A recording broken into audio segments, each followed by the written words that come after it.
وہ ایک عظیم لیڈر تھا یا پھر ایک بہت بڑا سپہ سالار؟ اس کے نام کے ساتھ میں کیا لکھوں؟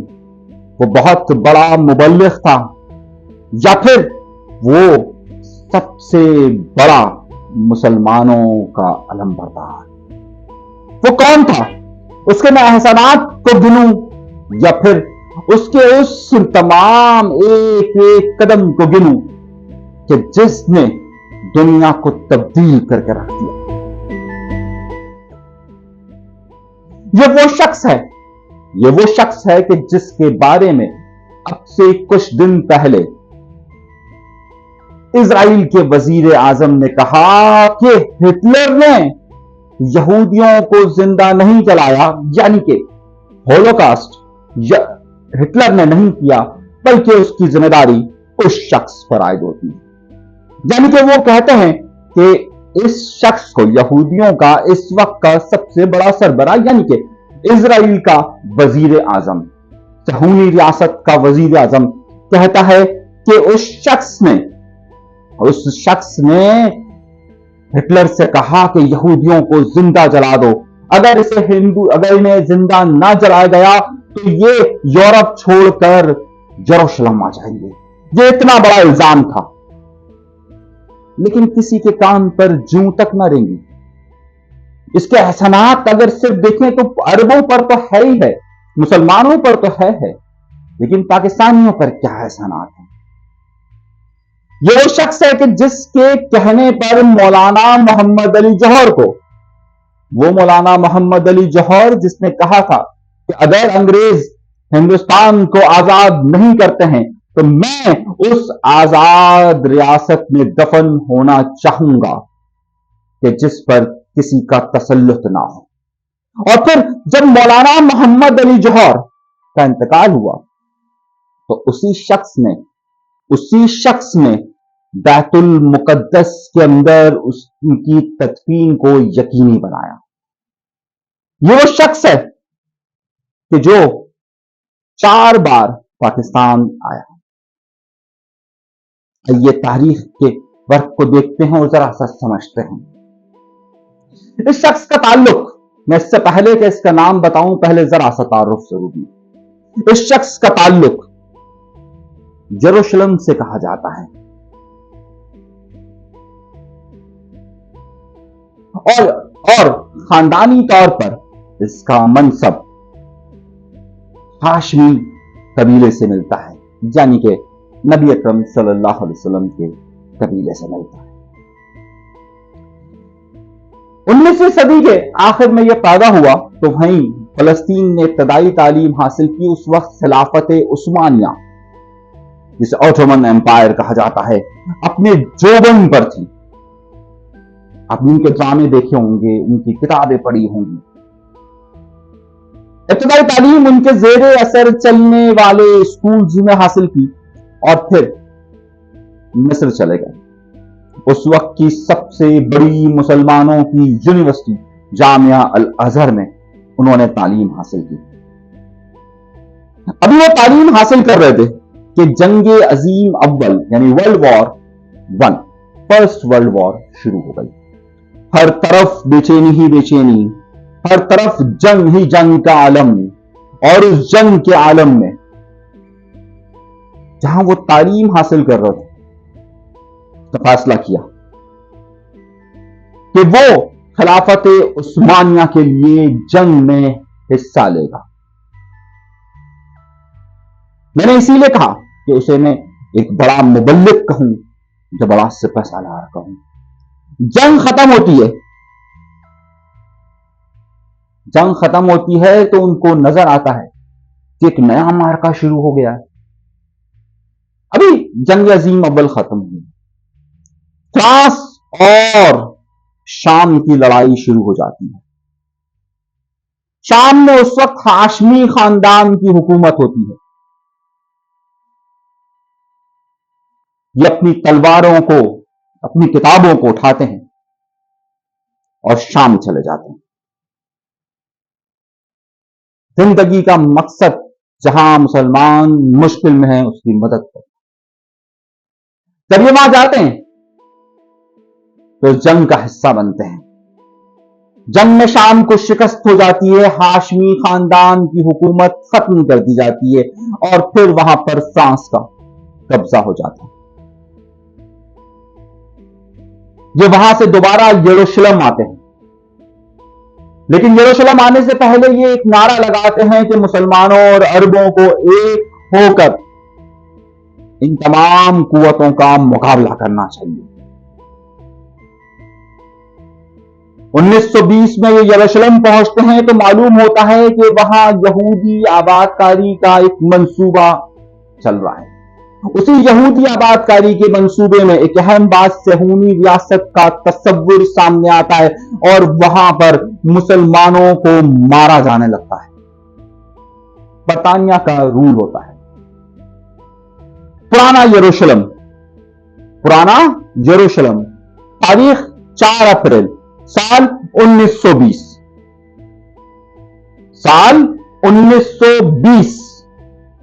1920 یروشلم میں ہنگامے پھوٹ پڑتے ہیں مسلمانوں اور یہودیوں کے درمیان. حکومت ہوتی ہے برطانیہ کی. یہ شخص علم اٹھاتا ہے اور کہتا ہے کہ ہم ہر ظلم کا حساب لیں گے. کہتے ہیں کہ اس وقت اس پرانے یروشلم کے اندر ہونے والے فسادات کے نتیجے میں 5 یہودی اور 4 مسلمان جان سے گئے.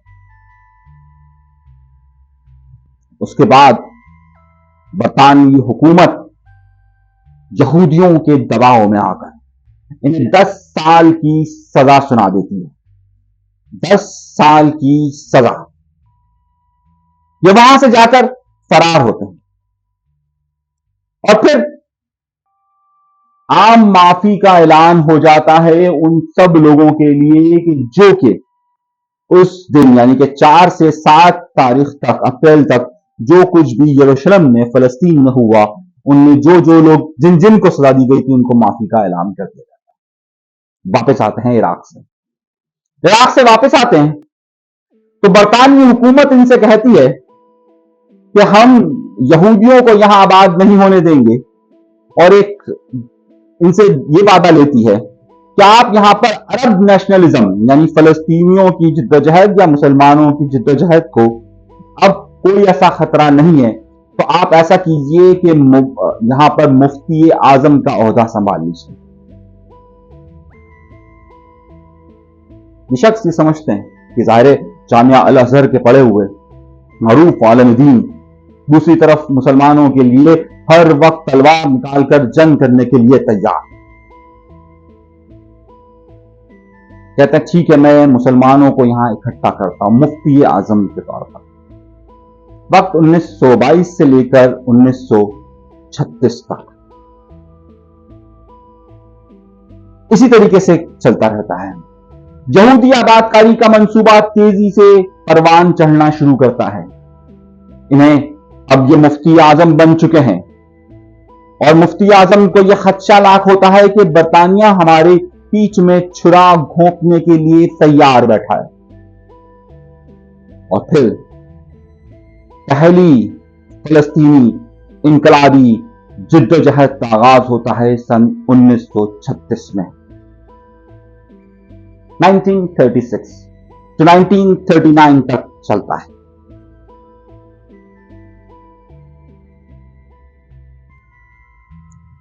برطانوی ان کے خون کے پیاسے ہو جاتے ہیں, یہودی ان کے خون کے پیاسے ہو جاتے ہیں.